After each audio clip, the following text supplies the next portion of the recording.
নমস্কাৰ পৰেশ অসম ডাঙৰীয়া আপডেট নালে আপোনাক স্বাগতম জনাইছো। ধন্যবাদ। পূৰ্বেও আমি আপোনাৰ সৈতে ৰাজ্যখনৰ বহুকেইটা স্পৰ্শকাতৰ বিষয় সন্দৰ্ভত আলোচনা কৰিছো আৰু আপুনি সেই সুবিধাখন প্ৰদান কৰিছে।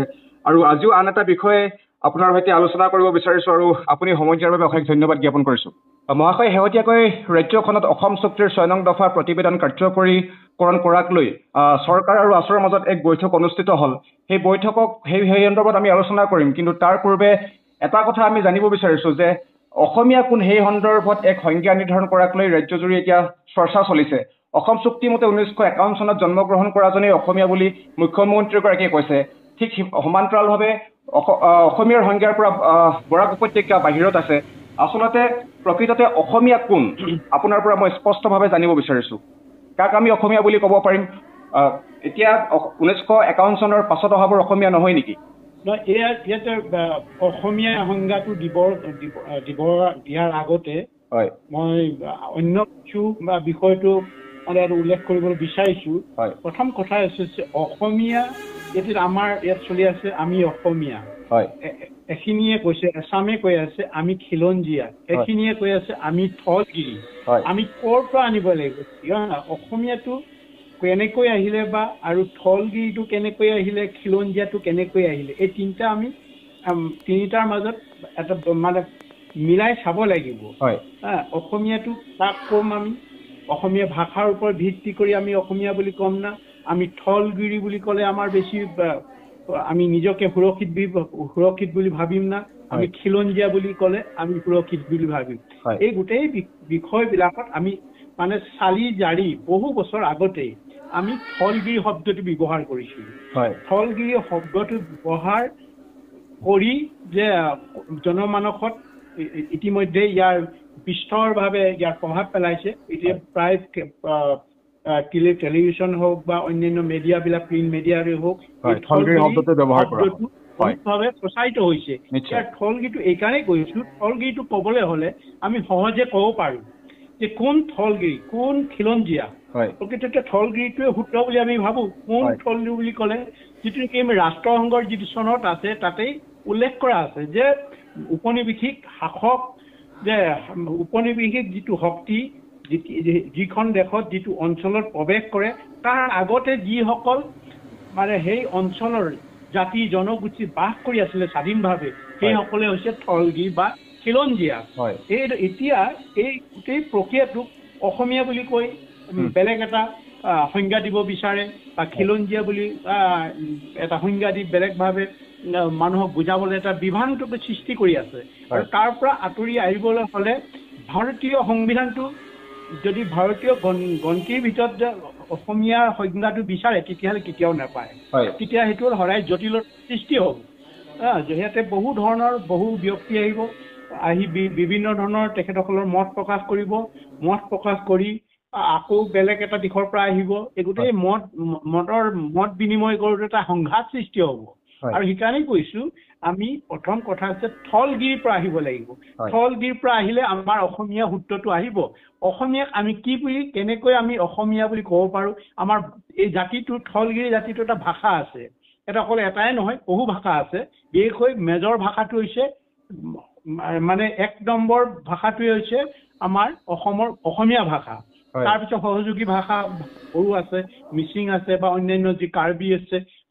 সেইখন লাহে লাহে বিকশিত হৈছে, কিন্তু অসমীয়া ভাষা বিকশিত হোৱা বহুকেইটা দশক হ'ল।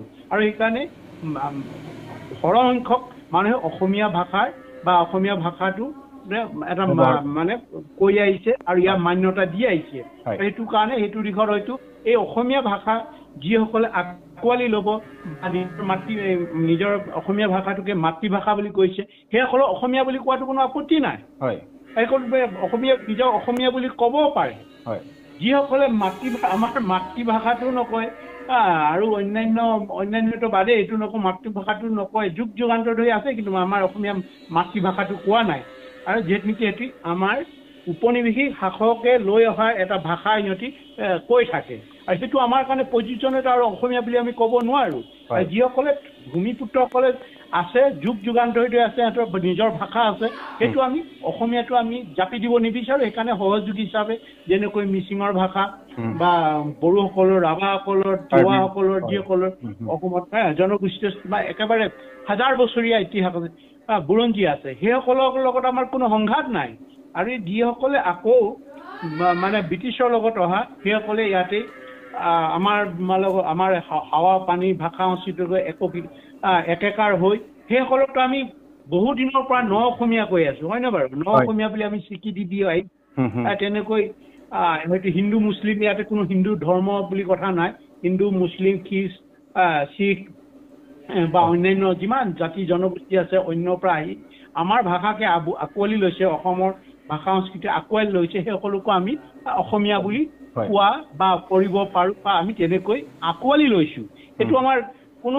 ধৰণৰ ইয়াতে মানে ডিফাৰেঞ্চেছ নাই এতিয়া কথা আহিছে বিভিন্ন সময়ত অসমীয়া বুলি কৈ এটা ৰাজনীতি কৰিছে অসমীয়াটো স্পষ্ট থলগিৰি কাক কয় অসমীয়া কাক কয় আমাৰ যিটো সীমিত জ্ঞান হ'লেও আমি এইটো যুক্তি সহকাৰে দাঙি ধৰিব লৈছে থলগিৰি মানে কি থলগিৰিটো কি ক'ত আমি ব্যৱহাৰ কৰিব পৰা খিলঞ্জীয়া বা থলগিৰি বহুতে একেটাকেই কয় আমি প্ৰকৃতি ভাবোঁ থলগিৰি বুলি এইটো কাৰণে কৈছোঁ আমি কোনোবাই যদি খিলঞ্জীয়া কয় এই আমাৰটোক মানিব লাগিব অসমীয়া সংজ্ঞাটো হৈছে যিসকলে অসমীয়া ভাষা কয় অসমতে থাকিছে অসমৰ হাৱা পানী যিকোনো বড়ো ভাষা যদি লৈ যদি কোনোবা তাতে ডাঙৰ দীঘল হৈছে তেতিয়া মানে আমাৰ থলগুৰি বা অসমৰে মানুহ বুলি আমি এটা চিটিজেন দিব পাৰোঁ বা চিটিজেনশ্বিপ সিহঁতে নাগৰিকত্ব পোৱাৰ চাৰ্টিফিকেটখন পায় হয়নে বাৰু চাৰ্টিফিকেটখন পোৱাৰ যিটো যোগ্যতা সেই যোগ্যতাত এইটো অৰ্জন কৰা বুলি আমি ক'ব পাৰোঁ এতিয়া আচল কথাটো হৈছে এতিয়া এতিয়া 51 কৰিছে 71 কৰিছে 65 কৰিছে বিভিন্ন ধৰণৰ এইবিলাক ঐক্যমতত নোহোৱা কাৰণটো হৈছে আজি আছুৱে যিটো মানে কেৱল মাত্ৰ যে আন্দোলনৰ অসম আন্দোলনৰ একমাত্ৰ সংগঠন আছুৱে বুলি ভাবি লৈছে যে তেখেতসকলেই আছুৰ নেতৃত্বত মানে গোটেই অসমৰ আন্দোলনটো মানে জাগৰিত হৈছিলে আৰু আছুৰ মানে সংগঠনৰ পৰাই সদৌ অসম ছাত্ৰ সন্থাৰ পৰাই যে অমৰ্মিত হৈছিলে 855 বা 860 জন এই কথাটো হ'ব নোৱাৰে এইটো ভুলকে তেখেতসকলে ভাবি লৈছে আৰু সেইকাৰণে মই আছুক সন্মান সহকাৰে জনাব নেতাসকলক মই সন্মান সহকাৰে জনাওঁ যে আছুৰ আন্দোলন মানে 79 চনৰ পৰা প্ৰায় 85 লৈকে যি আছুৰ আন্দোলন গতি আছিলে সেই আন্দোলনৰ সময়ত যিসকলে অমৰ্মিত হৈছিলে সেইসকল সদস্যসকলে প্ৰাণ আহুতি দিয়া নাছিলে 75% মানে বিভিন্ন কৃষক বনোৱা বা বিভিন্ন জাতি জনগোষ্ঠী মানুহে তাত মানে মৃত্যুবৰণ কৰি অমৰ্মিত হৈছিলে এই কথাটো সেই সময়ত অসম মানে কি কয় গণসংগ্ৰাম পৰিষদ আছিলে যুৱ ছাত্ৰ পৰিষদ আছিলে আৰু বহুতকে সৰু বৰ বহু মানে আমাৰ জাতীয় সংগঠন আছিলে সকলোৱে একত্ৰিত হৈ আমি আন্দোলন কৰিছিলোঁ আৰু তাৰ ফলশ্ৰুতি কি হ'ল কেনেকে হ'ল সেই কথাটো মই দীঘলীয়া কৰিব নোৱাৰো প্ৰথম সেইকাৰণে কৈছোঁ আছু নেতাসকলক সদৌ অসম ছাত্ৰ সন্থা বৰ্তমান নেতাসকল যিসকলে এই যে 6 নং দফা উচ্চস্তৰীয় কমিটি বিপ্লৱ শৰ্মা প্ৰতিবেদনৰ যিটো মানে প্ৰতিবেদনৰ যি আলোচনা হৈ আছে সেইখনৰ ওপৰত পুনৰ আলোচনা কৰি গৈছে কিন্তু প্ৰথম যেতিয়া আলোচনা কৰিছিলে মানে বিপ্লৱ শৰ্মা ডাঙৰীয়া আহিছিলে তেখেতৰ লগত আমাৰ ছাত্ৰ সন্থা দীপাংকৰ ডাঙৰীয়া লুৰিণ ডাঙৰীয়া আমাৰ সমুজ্জ্বল তেখেতসকল 3জনটো উপস্থিত আছিল আৰু তাৰ মানে যিদিনাখনি এই মানে উচ্চস্তৰীয় কমিটিৰ প্ৰতিবেদনখন জমা দিবলৈ গৈছিল জমা দি যেতিয়া উভতি আহিছিল তেতিয়া মই প্ৰথম ব্যক্তি নেকি মই টেলিভিশ্যনত কৈছোঁ এই যে বুমেৰাং হ'ব এই প্ৰতিবেদনখন অসমৰ মানুহক জনোৱাটো আছুৰ মানে সদৌ অসম ছাত্ৰ সন্থা নেতাসকলৰ নৈতিক দায়িত্ব এইকাৰণে দায়িত্ব বুলি কৈছিল যে এই যে আছুৰ আন্দোলনটো অকল ছাত্ৰই কৰা নাছিল ছাত্ৰই ত্যাগ কৰা নাছিল সৰ্বোচ্চ জনগণে ইয়াত ত্যাগ কৰিছিলে অৱদান আছে সেইকাৰণে আৰু সেই সময়ত গণসংগ্ৰাম পৰিষদৰ ব্যক্তিসকল আছে আজিও আছে তেনেকুৱা অভিজ্ঞ ব্যক্তি আৰু আৰু কিছু হয়তো ৰাজনীতিক দলত যোগদান কৰি হয়তো বিভিন্ন ৰাজনৈতিক দলবিলাকত আছে সেইবিলাকক আমি ইনক্লুড কৰিবলৈ কোৱা নাছিলোঁ বা কৰা হ'লে মানে কৰিব কোৱা নাছিলোঁ। তাৰ বিপৰীতে যিসকল এতিয়াও কোনো ৰাজনৈতিক দলত অন্তৰ্ভুক্ত হোৱা নাই, এতিয়াও প্ৰকৃত জাতীয়তাবাদী চেতনাৰে নিজকে আগুৱাই লৈ গৈ আছে। প্ৰতিটো আন্দোলন বা প্ৰতিটো বিষয়ত যদি চৰকাৰ বিৰোধী বা বিৰুদ্ধত যিবিলাক বিষয় বা বিষয়ক লৈ আন্দোলন কৰিব লাগে সেইসকলে জঁপিয়াই পৰিছে মানুহবিলাক। তাৰ পৰাতো কিছুমান ব্যক্তিক ল'ব পৰা গ'লহেঁতেন, কিন্তু বাৰে বাৰে আছুৱে প্ৰথমবাৰ যিটো ভুল কৰিলে আৰু প্ৰফুল্ল আৰু ভিগু ডাঙৰীয়া যিটো ভুল কৰিলে, ভুলৰ ফলশ্ৰুতিটো আজিতো 30 বছৰ মানে অধিক হৈ গ'ল, কোনো সমাধান হোৱা নাই। ঠিক একে ভুল দ্বিতীয়টো ভুল কৰিছিলে এই যে যিটো বিপ্লৱ শৰ্মা যিটো 6 নং দফা উচ্চস্তৰীয় কমিটি, আছুৰ নেতৃত্বই কেনেকুৱা এটা ভুল কৰিছে কৰাটো অকল যে আছুৰেই অকল ইয়াৰ মানে অসম আন্দোলনৰ একেবাৰে মানে সকলো সিদ্ধান্ত আছুৰেই ল'ব, এইটো এটা ভুল সিদ্ধান্ত। এইটো ভুল সিদ্ধান্ত আৰু বাৰে বাৰে এইটো মানে প্ৰমাণ হৈ আছে। আছুৱে যেনেকৈ ভুল কৰিলে এতিয়া 3বাৰ ভুল কৰিবলৈ গৈছে। আৰু আমাৰ যেনেকৈ উদাহৰণটো মই দিছোঁ, সংযুক্ত মুক্তি বাহিনী অসমৰ কাৰণে অকল সংযুক্ত মুক্তি বাহিনী অসম স্বাধীনৰ অসমৰ সদস্যসকলে মানে হেৰি কৰা নাছিলে, জীৱন দিয়া নাছিলে, সাধাৰণ নাগৰিকো জীৱন দি আছিলে। কিন্তু পৰৱৰ্তীত এই যিসকলে আলোচনা কৰিবলৈ গৈছিলে দিল্লীত, সেই দিল্লীততো কি পালে কি নাপালে সেইটো সকলোৱে গম পাইছে, স্পষ্টকৈ ওলাই পৰিছে কেনেকৈ প্ৰতাৰণা কৰিলে। ঠিক একেই আছুৱেনো বাৰে বাৰে কিয় ভুল কৰিছে, ভুল কৰাৰ কিয় প্ৰয়োজন আছে? আৰু আছুৰ 2-3জন নেতা কৈছে, 2জনেতো আন্দোলনৰ বিষয়ে একোৱে নাজানে, কি হৈছিলে কি নাই একোৱে গম পোৱা নাছিলে। আৰু সেইকাৰণে কৈছো যে এইটো ভুল হোৱাটো স্বাভাৱিক। আৰু ভাবিব লাগে আছুৱে যে সৰ্বোচ্চ জ্ঞানী, এই যে বিশেষকৈ ভাৰতীয় উপনিবেশিক শাসকৰ লগত বিশেষকৈ মানে আলোচনাৰ টেবুলত দাম দৰ কৰিব পৰা যি মেধা, সেইটো হয়তো আছুৰ নেতাসকলৰ নাথাকিব পাৰে, কিন্তু অসমৰ জনগণৰ মাজত আছে কিন্তু তেনেকুৱা ব্যক্তি যিসকলৰ মেধা আছে, ভাৰতীয় বা আমোলাসকলক কৰিব পৰা আৰু মানে আলোচনা টেবুলত যুঁজি আমাৰ অসমৰ যিটো প্ৰাপ্য অধিকাৰ আজুৰি আনিব পৰা ক্ষমতা আছে, তেনেকুৱা ব্যক্তিৰ থাকিব লগা প্ৰয়োজন আছে আৰু থাকিব লাগে।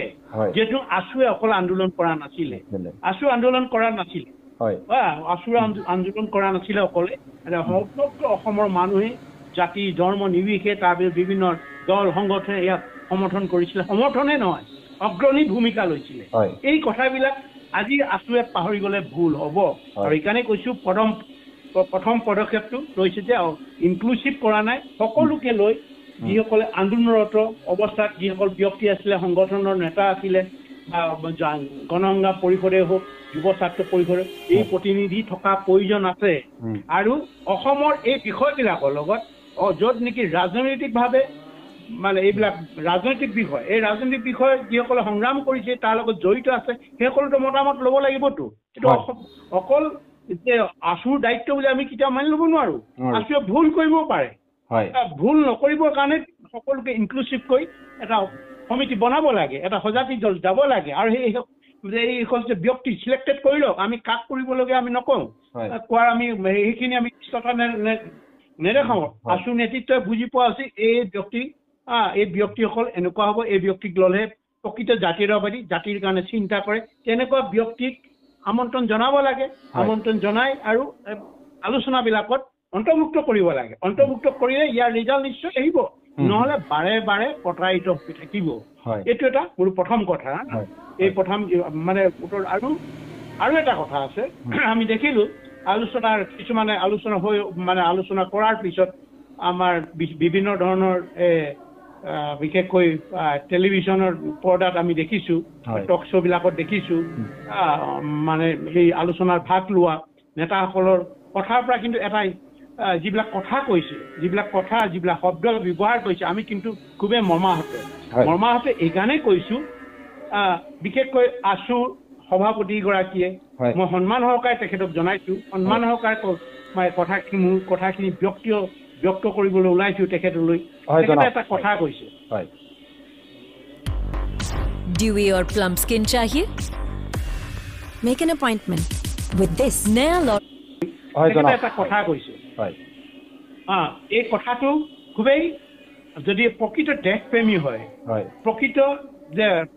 প্ৰকৃততে অসমখনক ভাল পোৱা ব্যক্তিয়ে বা কোনো লোকে এইটো সমৰ্থন নকৰে বুলি কৈছে যে আমি আমাৰ বুৰঞ্জীক পাহৰি যাব নোৱাৰো আমি ইয়াণ্ডাবু পেটখন পাহৰি যাব নোৱাৰো ইয়াণ্ডাবু পেটখন আমাৰ বৰ্ষ হ'ব লাগে তাৰ পৰা আহিলেহে আমি এইটো হ'ব আমি তেতিয়া আমাৰ জাতি ৰক্ষা কৰিব পাৰিম জাতি ৰক্ষা কৰিব পাৰিম 1826 পৰা যিটো দাঙি ধৰিছিলে সেই কথাটোক নচ্ছাত কৰি এটা কথা কৈছে এই যে আমি খিলঞ্জীয়া আমি যে পূৰ্বপুৰুষ এনেকুৱা প্ৰমাণ আছে নেকি আৰে মানে মটক মৰাণ আহোম কোচ কছাৰী এইবিলাকেতো আমাৰ দলিল হয় মটক মৰাণ কোচ কছাৰী মিচিং ৰাভা যিমান আমাৰ জনগোষ্ঠী আছে তাৰ উপৰিতো সকলোৱেতো হাজাৰ বছৰীয়া কোচ কলিতা ব্ৰাহ্মণৰো আছে কলিতাৰো আছে কৈবৰ্তৰো আছে সকলো জাতি জনগোষ্ঠী আমাৰ হাজাৰ বছৰীয়া আমাৰ দলিল আছে আমাক আৰু কি লাগে খিলঞ্জীয়া বুলি বা ধলগিৰি বুলি ক'বলৈ আমাক আৰু কি লাগে আৰু কি প্ৰমাণ লাগে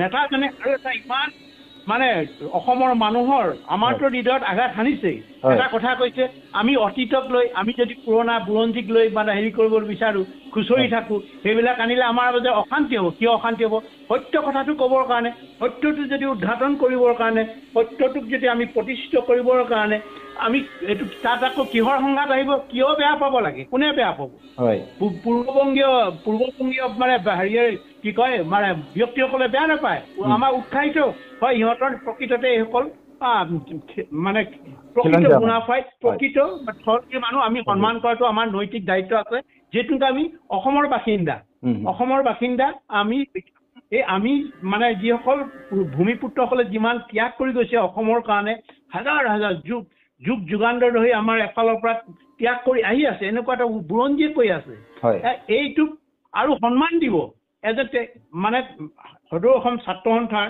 সভাপতিগৰাকীয়ে কৈছে বোলে আমাৰ মানে সংঘাত আহিব কৈছে যে বাহিৰৰ পৰা অন্য দেশৰ পৰা নেপালৰ পৰা নেপালীসকলে ক'ব চাহ জনগোষ্ঠী কিয় বেয়া পাব আমিতো মানে আমিও জানো তেখেতসকলৰ হিষ্ট্ৰী তেখেতসকলেতো আমাৰ যিসকল সিদিনালৈকে ব্ৰিটিছে দখল কৰালৈকে তেতিয়ালৈকেতো তেনেকৈতো একেবাৰে ইয়াতে কি কয় অসমৰ যিখিনি প্ৰকৃত ভূমিপুত্ৰই ব্ৰিটিছৰ লগত যুদ্ধ কৰি আছিলেতো একেদিনাখনি এটা হেৰিয়তে ব্ৰিটিছৰ লগত মৰাণ মটক আহোমে প্ৰায় 1000 সৈন্য ধনঞ্জয় সিং তাতে মানে নিধন হৈছে ধনঞ্জয় আৰু আমাৰো মানে মটক মৰাণৰো কেইবাজনো মানে বীৰ যুঁজাৰু তাতে মানে মৃত্যুবৰণ কৰিব লগাইছে ব্ৰিটিছৰ লগত 1000 মৃত্যুবৰণ কৰিছে 1000 তাৰ আগতেতো কিমান কঠোৰ ঘাট হওক বা বিভিন্ন ধৰণৰ এতিয়া মণিৰাম দেৱানে হওক গন্ধৰ কোঁৱে হওক পিয়লি ফুকনে হওক অজস্ৰ নাম লৈ থাকিলে মানে শেষ নহ'ব ইমানেই আমাৰ ব্ৰিটিছৰ বিৰুদ্ধত ইয়াতে মৃত্যুবৰণ কৰিছে আগতে মোগলৰ লগত মোগলৰ বিৰুদ্ধত কিমান বাৰ যুঁজিছে 17 বাৰ যুঁজিছে 17 বাৰ যুঁজাত কিমান এই ভূমিপুত্ৰসকলে জীৱন দিছে এইবিলাক আমাৰতো ইতিহাসটো আমাক পাহৰিবলৈ কৈছে যে আমাৰ চাহ জনগোষ্ঠীৰ কথা যদি কোৱা হয় বা এনেকুৱা যে কোৱা হয় আমিতো অসমীয়া বুলি আঁকোৱালি লৈছো আৰু ইয়াকটো আৰু কি লাগে অসমীয়া বুলি আঁকোৱালি লৈছো আজি পূৰ্ববংগীয় আছে যিসকলে অসমীয়া ভাষা লৈছে আমাৰ ভাষা সংস্কৃতি মিলি গৈছে আমি ইহঁতৰ অসমীয়া বুলি আঁকোৱালি লৈছো এইটো ইয়াতে নিজৰ হিষ্ট্ৰীটো মানে যেতিয়া আমাৰ বুৰঞ্জীটো আমি কাৰোবাৰ ওচৰত দাঙি ধৰিম তেখেতসকলে কিয় একচেপ্ট নকৰিব কিয় ভয় খাবলৈ আছে এই কথাটো তেখেতৰ মুখত শুনি আমি আচৰিত হৈছো আৰু সেইকাৰণে কৈছো যি জাতিয়ে মানে বুৰঞ্জীৰ পৰা অনুপ্ৰেৰণা নলয় বুৰঞ্জীৰ লিপিবদ্ধ থকা আমাৰ বীৰ মহান বীৰসকলৰ মহান মানে অসম সৃষ্টি অসম স্ৰষ্টা বিশেষকৈ মানে চাওলুং চুকাফা আদি চিলাৰায় বা নৰনাৰায়ণ এইবিলাকৰ নাম যদি আমি নলওঁ সেইবিলাকত তেখেতসকলৰ নাম লৈ যদি আমি অনুপ্ৰাণিত নহওঁ তেতিয়াহ'লে আমি জাতীয়তাবাদী কেনেকে হ'ম অকল লেকচাৰ দিলে ভাষাৰে বক্তৃতা দিলে কেতিয়াও জাতীয়তাবাদী হ'ব নোৱাৰে আৰু যি মানে প্ৰকৃত বুৰঞ্জীক শ্ৰদ্ধা কৰি বুৰঞ্জীৰ বীৰ জাতিৰ যিটো মানে গৌৰৱোজ্জ্বল মানে এটা অধ্যায় গঢ়ি থৈ যোৱা তেখেতসকলক যদি আমি স্মৰণ কৰাৰ লগতে আমি যদি আমাৰ তেজৰ ৰন্ধে ৰন্ধে যদি আমি প্ৰবাহিত কৰিব নোৱাৰোঁ তেতিয়াহ'লে জাতিৰ প্ৰেম আমি ক'ত থাকিব, জাতিৰ প্ৰেম আমাৰ গাত কেনেকৈ সমৃদ্ধ হ'ব, এই কথাটো জনা প্ৰয়োজন আছে। সেইকাৰণে মই ছাত্ৰ সন্থাৰ সভাপতিগৰাকীও কৈছোঁ যাতে ইমান জাতিটোক তৰল নকৰিব। কাৰোবাৰ কাৰণে কোনোবা ব্ৰিটিছৰ লগত অহাৰ কোনোবাই যদি ইয়াত কাৰোবাক সন্তুষ্ট কৰিবৰ কাৰণে আমি আমাৰ মানে গৌৰৱোজ্জ্বল বুৰঞ্জীটো কিয় বিসৰ্জন দিম, আমি দিব নোৱাৰো। এই কথাটো তেখেতক আমি জনাইছোঁ, ভদ্ৰ ভাষাৰে কৈছোঁ, নম্ৰতাৰে কৈছোঁ, যাতে এইবিলাক কথা ক'লে আমি খুবেই আঘাত পাওঁ, গোটেই অসমৰ মানুহে আঘাত পাব, যি অসমৰ প্ৰকৃততে অসমক ভাল পায়, অসমৰ জাতিৰ কাৰণে, অসমৰ মানুহৰ কাৰণে যিসকলে আজিও উতলা হৈ আছে জীৱন দিবৰ কাৰণে, সেই মানুহসকলে বেয়া পাব, সেই ব্যক্তিসকলে নিশ্চয় বেয়া পাব। আৰু তেনেকুৱা কথাৰ পৰা তেখেতসকলক বিনম্ৰভাৱে কৈছোঁ আঁতৰি থাকক। এনেকুৱা আলোচনাবিলাকত টক শ্ব'বিলাকক বুৰঞ্জীক মানে ধূলিৰে ভৰিয়ে মোহাৰি মানে ধূলিচাত কৰা যিটো মানসিকতা, এই মানসিকতাটো কেতিয়াও ল'ব নালাগে। আৰু এটা কৈছে যে আমাৰ যুৱচামে আজি এইটোত নাই বুলি কৈছে। যুৱচাম নাই, অকল যুৱচাম এইটো মিঠা হয়, এইটো শুদ্ধ কথা নহয়। যুৱচামে আজি বুৰঞ্জীৰ প্ৰতি সন্মান জনাইছে, আৰু সন্মান জনোৱাৰ কাৰণেতো আজি আমাৰ সংগ্ৰাম বা ছাত্ৰ সন্থাক সন্মান জনাইছে। ছাত্ৰ সন্থাৰ ইছ্যুবিলাকতো আমাৰ যুৱচাম ওলাই আহিছে, বুৰঞ্জী জনাৰ কাৰণেতো কৰিছে। বুৰঞ্জী নাজানিলে তেতিয়াহ'লে এই আন্দোলন ছাত্ৰ সন্থাই কৰা আন্দোলনত অন্যান্য ছাত্ৰৰ উপৰিও মানে অন্যান্য সাধাৰণ জনগণৰ পৰাতো ওলাই আহিছে। কিহৰ কাৰণে? বুৰঞ্জী জানাৰ কাৰণে আজি ওলাই আহিছে। আৰু এইকাৰণে এই ধৰণৰ যাতে কথা নকয় ভৱিষ্যতলৈ তেখেতক আহ্বান জনাইছোঁ। যদি এনেকুৱা ধৰণৰ জাতিটোক তৰল কৰা, জাতিৰ বুৰঞ্জীক তৰল কৰা কেতিয়াও ক'ব নালাগে। আমি কোনো অসমত বসবাস কৰা কোনো জাতিৰ জনগোষ্ঠীতে বা ব্ৰিটিছৰ লগত অহাৰ পৰৱৰ্তী যিসকল ইয়াতে অসমৰ স্থায়ী বাসিন্দা হৈছে, অসমৰ হাৱা পানী ভাষা সংস্কৃতি আঁকোৱালি লৈছে, সেইসকলকতো আমি সদায় সন্মান দিছোঁ। সন্মান দিয়াৰ কাৰণেতো আমি কাৰোবাক ন অসমীয়া কৈছোঁ, আমাৰ লগত আঁকোৱালি লৈছোঁ। কিন্তু ইয়াৰ তেখেতসকলক মানে প্ৰাধান্য দি আমাৰ নিজৰ যিটো থলগিৰিসকলৰ যিটো প্ৰাপ্য বুৰঞ্জীগত যিটো অধিকাৰ, বুৰঞ্জীগতৰ যিটো মানে গৌৰৱোজ্জ্বল সেই অধ্যায়বিলাকক যাতে নস্যাৎ নকৰে, আৰু সেইটো নকৰিবৰ কাৰণে পুনৰবাৰ মই আহ্বান জনাইছোঁ। হয় মহাশয়, অসমীয়াৰ সংজ্ঞাৰ পৰা বৰাক উপত্যকা আঁতৰাই ৰখা প্ৰসংগটো যিহেতু আলোচনা হৈছে, মুখ্যমন্ত্ৰীগৰাকীয়ে এই কথা উল্লেখ কৰিছে, এই সন্দৰ্ভত আপুনি কি ক'ব? এই কথাটো আমাৰ দুৰ্বলতা, এই গোটেই বস্তুটো অসমক যে য'ত আমাৰ ঐক্য আনিব নোৱাৰা কাৰণটো হৈছে ৰাজনৈতিক নেতাসকলৰ কাৰণে। ৰাজনৈতিক নেতাসকলৰ কাৰণে আজি এই পৰিস্থিতি হৈছে। আজি মহাৰাষ্ট্ৰত বিভিন্ন ধৰণৰ মানে জাতি জনগোষ্ঠী আছে, কিন্তু মাৰাঠীৰ অগ্ৰাধিকাৰ কিয় দি আছে? গুজৰাটত বিভিন্ন ধৰণৰ জাতি জনগোষ্ঠী আছে, বিভিন্ন হয়তো হিন্দী ভাষা নোকোৱা বা মাৰাঠী গুজৰাটী নোকোৱা আছেতো, কিন্তু গুজৰাটী ভাষাটো কিয় প্ৰাধান্য দিয়া হৈছে? ইয়াৰ অৰ্থনে আমি ভূমিপুত্ৰসকলকে আমি নিজৰ যিসকল ভূমিপুত্ৰ আছে অসমত, যদিও আমাৰ অসমীয়া ভাষাটো মানে সৰ্বপ্ৰথম ভাষা, সৰ্বপ্ৰথম স্বীকৃতিপ্ৰাপ্ত ভাষা, এই ভাষাটো আছে, এই বৰ্তি থাকিব। ইয়াৰ উপৰিও যিহেতু ভূমিপুত্ৰসকলৰ আজিলৈকে হাজাৰ বছৰীয়া ভাষাটো তেখেতসকলে ধৰি আছে, যিহেতু এই অসমৰ কাৰণে, এই ভূখণ্ডটোৰ কাৰণে প্ৰতিনিয়ত জীৱন দি আহিছে, উৎসৰ্গাৰ কৰি আহিছে, ত্যাগ কৰি আহিছে। সেইটো কাৰণে সেইটো আমাৰ যে ভূমিপুত্ৰসকলৰ এটা মাজত এটা সুন্দৰ আণ্ডাৰষ্টেণ্ডিং আছে, তাৰ কাৰণে আমি যিসকল আমাৰ সহযোগী ভাষাবিলাকক আমি সন্মান জনাই আহিছোঁ। কিন্তু এই ৰাজনীতিৰ স্বাৰ্থত কি হৈছে, আমাৰ যিহেতু আজি বঙালী ভাষা বৰাকত যি ধৰণে কৰিছে, সেইটোতো আমাৰ ৰাজনীতিসকলৰ দুৰ্বলতাৰ কথা। কিয় আজি বৰাকত অসমীয়া মানে ভাষাটো তাৰ উচ্ছেদ হ'বলৈ ধৰিছে? উচ্ছেদ কেতিয়া হ'ব নহয়, এইটো বৰাকখনটো অসমৰ মাটি, অসমৰ মানে আছে, অসমতো অসমীয়া ভাষা থাকিবই লাগিব, অসমৰ আমাৰ মানে প্ৰধান ভাষা হিচাপে থাকিবই লাগিব। যদি তাতে অসমীয়া ভাষাটো উঠাই দিবলৈ কেতিয়াও নোৱাৰে। সিহঁতি সহযোগী ভাষা বঙালী হিচাপে লওক, আমাৰ ক'বলগীয়া একো নাই। সহযোগী ভাষা ইমান বছৰ আছে যে আমিও এটা উদাৰ চিত্তে আমি এইটো বঙালী ভাষাটো তাতে চলাব পাৰে, কিন্তু অসমীয়াটো তাত বাদ দিব নোৱাৰে। অসমীয়াটো মেজৰ হ'ব লাগিবতো, অসমীয়াটো মেজৰ হ'ব লাগিব, অসমীয়াটো মেজৰ হ'ব লাগিব। আৰু এইটো এটা অসমৰ নাম, এইটো অসমীয়াটো অসমৰ নামৰ লগত জড়িত আছেতো। অসমৰ নামৰ লগত জড়িত আছে ভাষা সংস্কৃতি প্ৰথম ইয়াতে অসমত অসমীয়া মাধ্যমৰ পৰা আৰম্ভ হৈছে এইটো অসমৰ মাধ্যমৰ পৰা আৰম্ভ হৈছে শিক্ষাৰ ব্যৱস্থাটো অসমীয়া মাধ্যমৰ পৰা আৰম্ভ হৈছে এইকাৰণে অসমৰ মানুহে অসমত বসবাস কৰা বঙালীয়ে হওক হিন্দুৱে হওক বা মুছলমানে হওক এইটো অসমীয়া ভাষাটো প্ৰথম গুৰুত্ব দিয়াটো প্ৰয়োজন আছে আজি যেনেকৈ গুজৰাটত বা বম্বেত গ'লে মাৰাঠী যিকোনো বিদ্যালয়ত গ'লে মাৰাঠীটো বাধ্যতামূলক বাধ্যতামূলক হয় নাই নকৰা মাৰাঠী বাধ্যতামূলক গুজৰাটী বাধ্যতামূলক আমি অসমত কিয় কৰিব নোৱাৰো আমাৰ থলগিৰি অধিকাৰ আছেতো থলগিৰি অধিকাৰ আছে যদি এই থলগিৰি অধিকাৰক ৰাজনীতি নেতাসকলে অধিকাৰ নিদিয়ে অগ্ৰাধিকাৰ নিদিয়ে তেতিয়াহ'লে সেইটো ৰাজনীতি নকৰাই ভাল প্ৰতিটো কথাই থলগিৰিয়ে কিন্তু ভাৰতীয় সংবিধানৰ ওপৰত ভৰ দি কেতিয়াও সমাধান নহয় ইয়াৰ পৰা আঁতৰি আহি আমি সমাধান সৃষ্টি কৰিব লাগিব আৰু ইয়াৰ পৰা যদি আমি আঁতৰি নাহি মানে ভাৰতীয় সংবিধানৰ ভিতৰতে ভাৰতীয় যিটো মানে তথাকথিত ব্যৱস্থা গণতন্ত্ৰৰ ব্যৱস্থা এই ব্যৱস্থাতে কেতিয়াও সম্ভৱ নহ'ব আৰু কিছু আমি যিহেতু আমি জাতি আমাৰ জাতি আমি চিনি পাওঁ আমাৰ বুৰঞ্জী আমি চিনি পাওঁ আৰু সেইকাৰণে সকলোৱে একমত হ'লে আমি থলগিৰি যদি একমত আমি প্ৰতিটো সমস্যা